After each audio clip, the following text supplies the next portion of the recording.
محمد پہ سب کچھ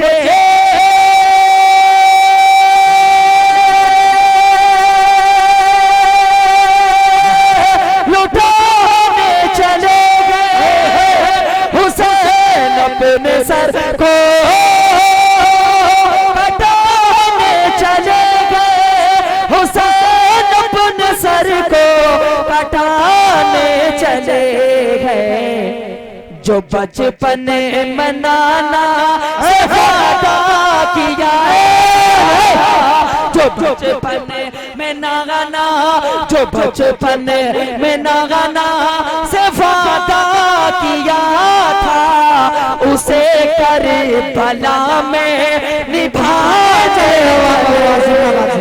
آئیے دوستو میدان ترنم سے سفر کرتے ہوئے میدان خطابت کا سفر کرتے ہیں نمونے اسلاف داعیے اسلام شہنشاہ خطابت مظاہر العلوم کے گلشن کا ایک مہکتا ہوا پھول آسمان خطابت کا چمکتا ہوا ستارہ عظیم المرتبہ رفیع الشان حضرت مولانا مفتی محمد سلمان صاحب دامت برکاتہ العالیہ جو ایک شخص کا نام نہیں دوستو بلکہ ایک شخصیت کا نام ہے ایک فرد کا نام نہیں بلکہ ایک انجمن کا نام ہے جن کی درس تربیت نے ہزاروں سنگ ریزوں کو تراش کر ہیرا بنا دیا بے شمار ذروں کو آفتاب و مہتاب بنا دیا وہ عظیم شخصیت منبر رسول پہ جلوہ افروز ہے میں بہت ہی ادب و احترام کے ساتھ حضرت مفتی صاحب سے گزارش کروں گا کہ جب تشریف لائیں اور اپنے نورانی و عرفانی مکمل و مدلل و مفصل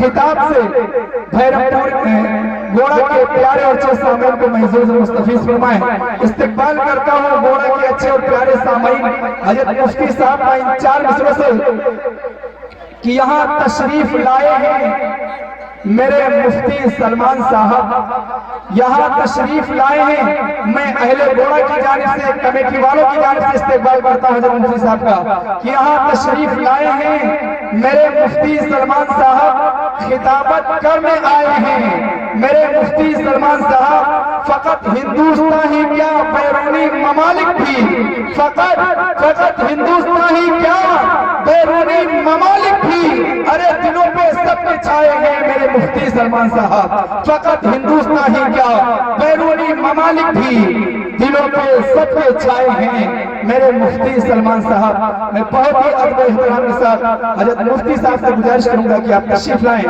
اور اپنے نورانی و عرفانی خطاب سے ہم تمامی سامعین کو محظوظ و مستفیض فرمائیں السلام علیکم ورحمۃ اللہ وبرکاتہ وعلیکم السلام الحمدللہ الحمدللہ الأكرم الذي خلق الإنسان لقوه وعلمه من البيان ما لم يعلم فسبحان الذي لا يحصى امتنانه باللسان ولا بالقلم ونشهد أن لا إله إلا الله وحده لا شريك له الذي أوتي جوامع الكلم وقرائب الحكم ومكارم الشيم صلى الله تبارك وتعالى عليه وسلم الله أكبر كبيرا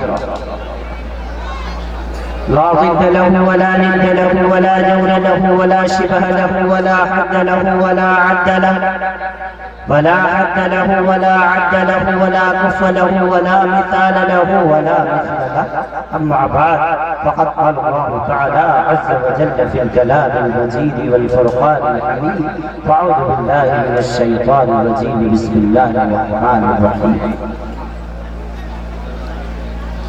ألف لام ميم ذلك الكتاب لا ريب فيه هدى للمتقين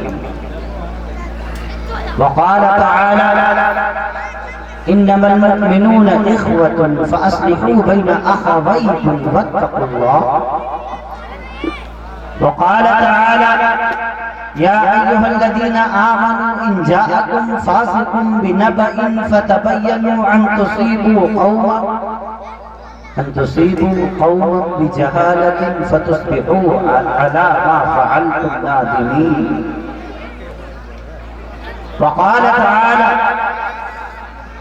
كان الناس أمة واحدة. صدق الله العظيم.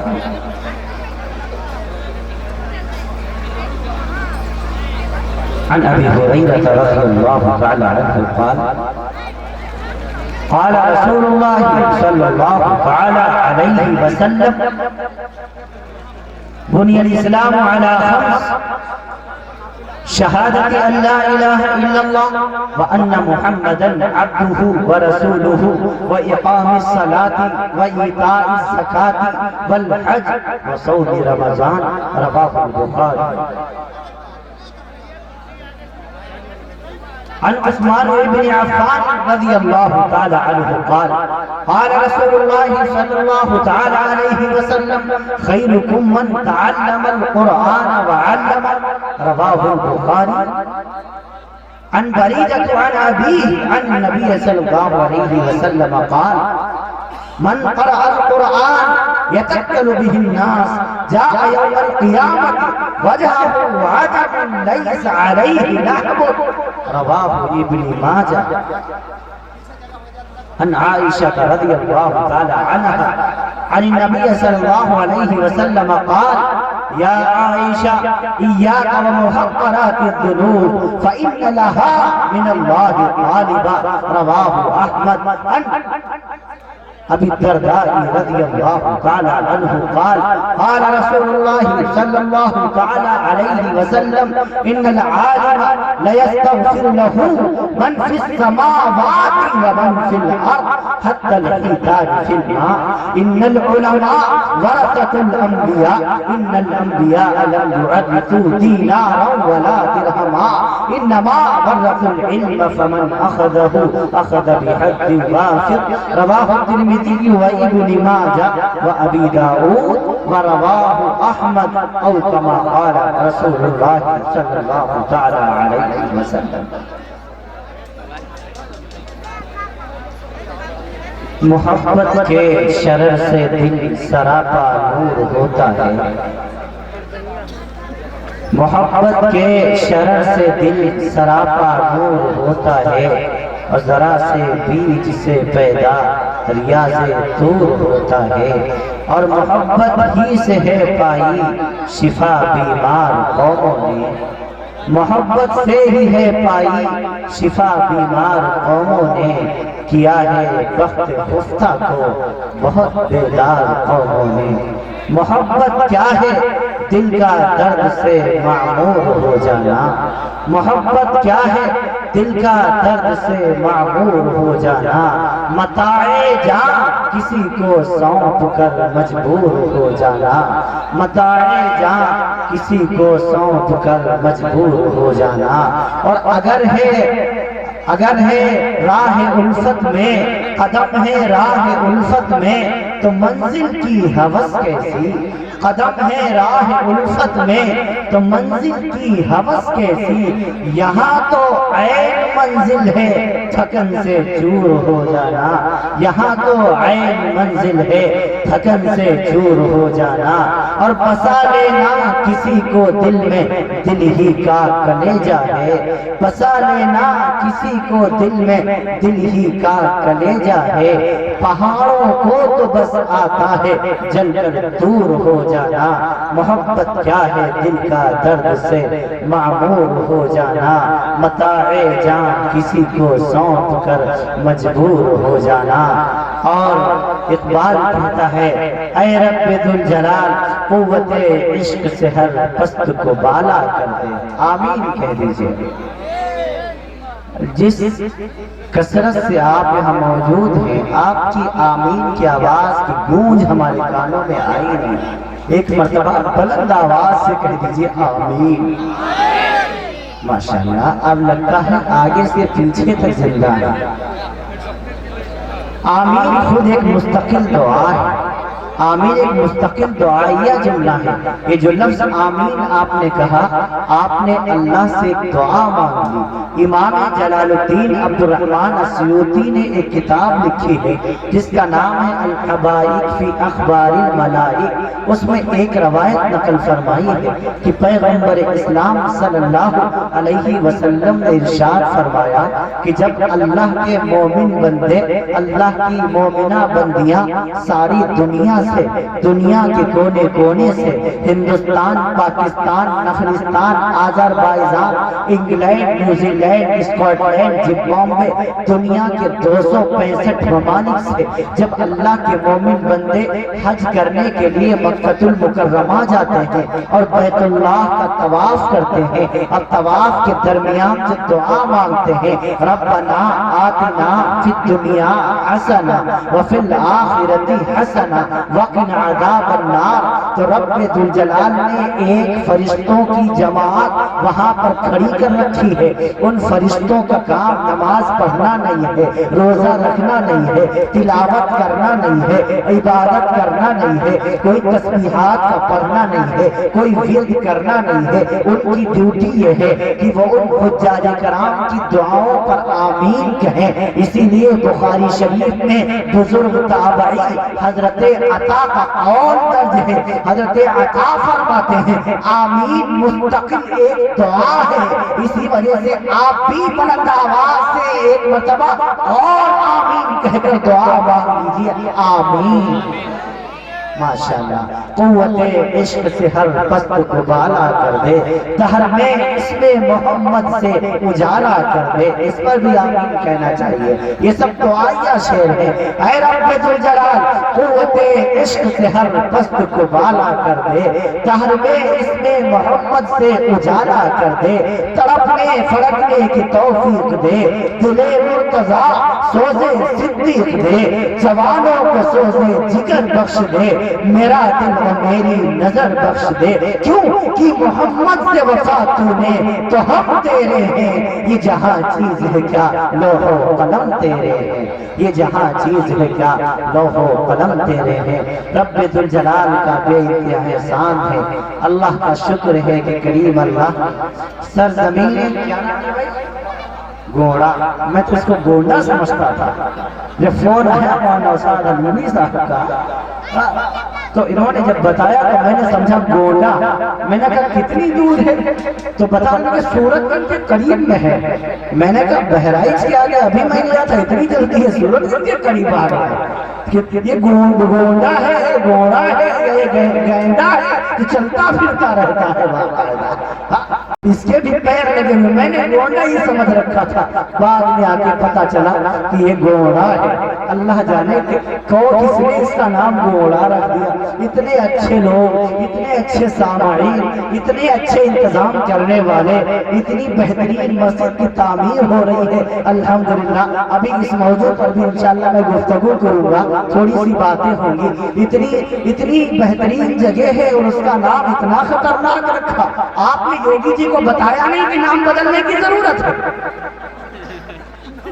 اچھے خاصے الہ آباد کو پریاگراج کر دیا، اچھے خاصے فیض آباد کو بدل ڈالا.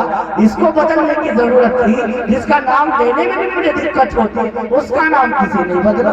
ابھی چند روز پہلے میں بریا میں تھا، آپ سمجھتے ہیں شاید بریا کا ہے، بریا نہیں تو پھول پور اور سورت گنج کے لوگ تو یہاں موجود ہیں. اتنا خطرناک نام. فون گیا میرے پاس کہ حضرت جی آپ کی تاریخ لینی. میں نے کہا بریا کی. میں نے کہا توبہ توبہ، بریا لوگ بھی جلسہ کرانے لگے. فرمانے نہیں گاؤں کا نام ہے. میں نے کہا ماشاءاللہ. اپنی اہلیہ سے پوچھا بریا جلسہ بریا کے لوگ کرا رہے ہیں، بریا کے لوگ جاؤں یا نہ جاؤں؟ تو انہوں نے مذاق میں کہا، تفریح کہا سمجھ کے جانا. آپ کے چڑھتی بہت ہے، اگر ایک نے کاٹ لیا 6 دن گرگرا بنا پھر جاؤ گے. تو ان ناموں کو بدلنے کی ضرورت ہے. قاری سراج صاحب جانتے ہیں انہی کی نظامت میں بہترین شاندار مشاعرہ ہے. تگڑا نام سمجھتے ہیں؟ تگڑا، بریا، گھوڑا، ان ناموں کو بدلنے کی ضرورت ہے. یوگی جی کو پتہ ہی نہیں کہ اس کا نام آپ لوگ ووٹ نہیں دیتے ہوگا.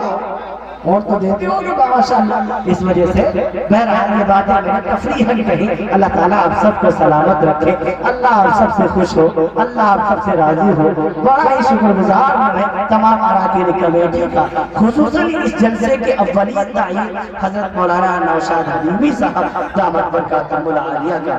ابھی چند روز پہلے ابھی ایک بہترین عظیم الشان جلسہ 9 تاریخ کو تھا, لال پور کا ہوتا, نرسری لال پور کا ہوتا, میں نہیں پہنچ پایا. مدنہ پور میں بھی اس دن جلسہ دستار بندی تھا, مجھے 2 پروگراموں میں شرکت کرنی تھی, لیکن ایک پروگرام میں بھی میں شریک نہیں ہو پایا. اس کی وجہ یہ تھی کہ پیدا کرنے والی ماں بستر عدالت پر پڑی ہوئی تھی. وہ لکھنؤ کے ہاسپٹل میں ایڈمٹ تھی, میں اس کی خدمت میں تھا. آپ کے 2 پروگرام مس ہوئے, ہمارے علاقے کے بھی 2-3 پروگرام میں حاضر نہیں ہو سکا کیوں میری ماں سخت علیل تھی. عزیزوں, ماں ایک ایسی دولت ہے جو اگر چلی جائے تو پھر دوبارہ نہیں ملا کرتی. اسی لیے میں اکثر کہا کرتا ہوں اللہ کا شکر ہے, اللہ کا احسان ہے کہ اللہ تعالیٰ نے میری ماں کو صحت یاب فرما دیا.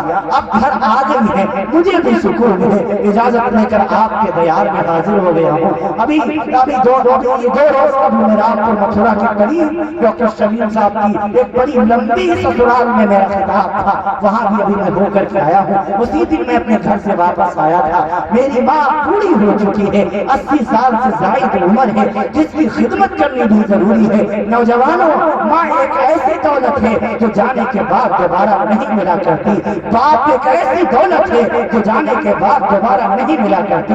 ماں کی قیمت کا اندازہ آپ اس سے اس بات سے لگائیں, آپ ماں کی قیمت ان سے پوچھیں جن کے سروں سے ماں کی ممتا کا سایہ اٹھ چکا ہے, جن کے سروں سے ماں کا سایہ اٹھ چکا ہے, جن کے گھر میں اماں نہیں ہے. نوجوانوں, جس دن تمہاری ماں تم سے روٹ کے چلی جائے گی, اللہ کے دربار میں چلی جائے گی, تم گھر میں جاؤ گے, تمہاری بیوی تو مل جائے گی, بچے تو مل جائیں گے, لیکن پیدا کرنے والی ماں تمہیں نظر نہیں آئے گی. نوجوانوں, مائیں زندہ ہیں, ان کی قدر کرو.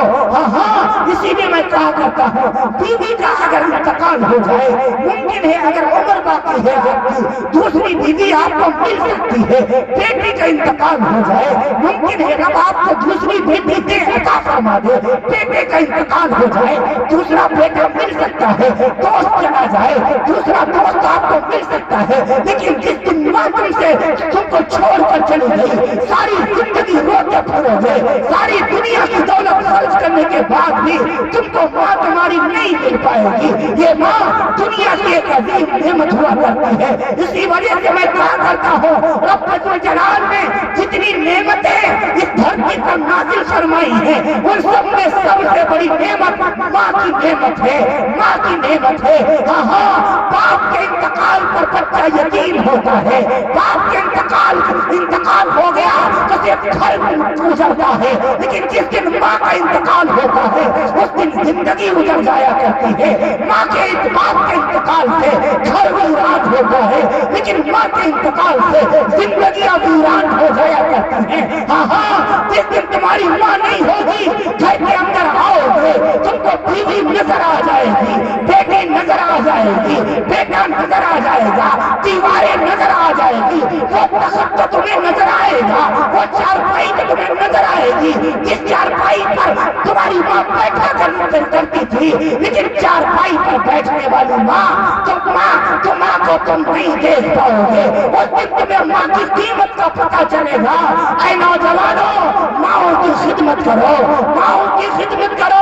فائنل جنت ماں کے قدموں تلے جنت ہے. سرو تیرتھ مئی ماتا, سرو دیو مہتا, ماں پرم پترم تسمات سرو ترین پوجے. فرمایا اپنی اماں کی سیوا کرو. سرو تیرتھ مئی ماتا, تمام تیرتھوں سے زیادہ تجھ پر تیری ماں کا حق ہے. ماں گھر میں بڑی سک رہی ہے, ماں گھر میں بڑی بیمار ہے. بیٹا جلسوں میں جائے, بیٹا حج بیت اللہ چلی جائے, کاشی جائے, متھرا جائے, ورنداون جائے, مکہ جائے, مدینہ جائے سوچے بھگوان راضی ہو جائے گا، ایشور خوش ہو جائے گا، اللہ معاف فرما دے گا. فرمائے نہیں نہیں نہیں، ماترم پترم تسمات، فرمایا سرو دیو میں تھا، تمام دیوتاؤں سے بڑھ کر تجھ پر تیرے باپ کا حق ہے. ماترم پترم تسمات، سر اتنے تجھے اپنے ماں باپ کی خدمت کر لے، سمجھ لے تو نے تمام دیوتاؤں کو پسند کر لیا. ماں کی خدمت کرو، والدوں کی خدمت کرو. جس دن ماں نہیں ہوگی، جس دن تمہارا باپ نہیں ہوگا، اس دن تمہیں ان کی قیمت کا پتہ چلے گا. میرا نبی رویا کرتا تھا، کاش میری ماں زندہ ہو. تمہارا نبی عالم شباب میں اپنی ماں کو نہیں دیکھ پایا، 6 سال کی عمر میں اماں چھوڑ کے چلی گئی. اے کاش میری ماں زندہ ہوتی. میرا نبی کہا کرتا، اے کاش میری ماں زندہ ہوتی، میں نماز فجر کے لیے مسجد نبوی میں مصلی پر کھڑا ہو چکا ہوتا، اللہ اکبر کہہ کے نیت باندھ لی ہوتی. میری ماں آواز دیتی، بیٹا محمد، میں اپنی اماں کی خاطر نماز توڑ دیتا اور حاضر ہو جاتا. اماں میں تیرے قدموں میں حاضر ہوں. یہ ماں کا مقام تمہارے رسول پاک نے بتایا ہوا ہے. ماؤں کی خدمت کرو، ماؤں کی سیوا کرو. جس دن اماں نہیں ہوگی، اس دن تمہیں اس کی قیمت کا پتہ چلے گا. ماں سے زیادہ محبت کرنے والا کون ہے؟ کون ہے جو ماؤں سے زیادہ بیٹے کو پیار کرتا ہو؟ ہاں ہاں، کون ہے جو ماؤں سے؟ بیوی کے پیار میں دھوکہ ہو سکتا ہے، دکھاوا ہو سکتا ہے، بناوٹ ہو سکتی ہے، لیکن ماں کے پیار میں کبھی دھوکہ نہیں ہوا. جس دن سے بچہ گھر میں پیدا ہوتا ہے، اماں ابا اپنے لیے جینا چھوڑ دیتے ہیں، اسی دن سے اولاد کے لیے جینا شروع کر دیتے ہیں. لیکن ہم کتنے نکمے ہو گئے ہیں، کتنے احمق ہو گئے ہیں، کتنے کمینے ہو گئے ہیں. صحیح معنوں میں اگر کہا جائے، جب ہمیں ضرورت تھی خدمت کی، ہماری ماں نے نوکرانی بن کر ہماری خدمت کی. لیکن جب میری ماں کو ضرورت ہے ہماری خدمت کی، تو ہم اس کو آنکھیں دکھا رہے ہیں، اس کو ڈانٹ رہے ہیں، ہم اپنا بچپن بھول جاتے ہیں. کون ہے پیدا کرنے والا؟ ارے رب ذوالجلال نے ذریعہ بنایا ماں کو. اگر ماں کے دل میں رب ذوالجلال محبت نہ ڈالتا، ہم کو پٹک کر مار دیتے. کون جنازتیں صاف کرتا؟ کون گندگیاں اٹھاتا؟ ماں کو اپنے بیٹوں سے باپ سے زیادہ محبت ہوتی ہے. میں بھی ایک بچی کا باپ ہوں، ایک بیٹے کا باپ ہوں. اللہ رب العالمین نے ایک بیٹا عطا فرمائے، ایک بیٹی بھی عطا فرمائے. میں کبھی کبھی محسوس کیا کرتا ہوں کہ جتنا اولاد سے محبت ماں کرتی ہے، باپ کر ہی نہیں سکتا.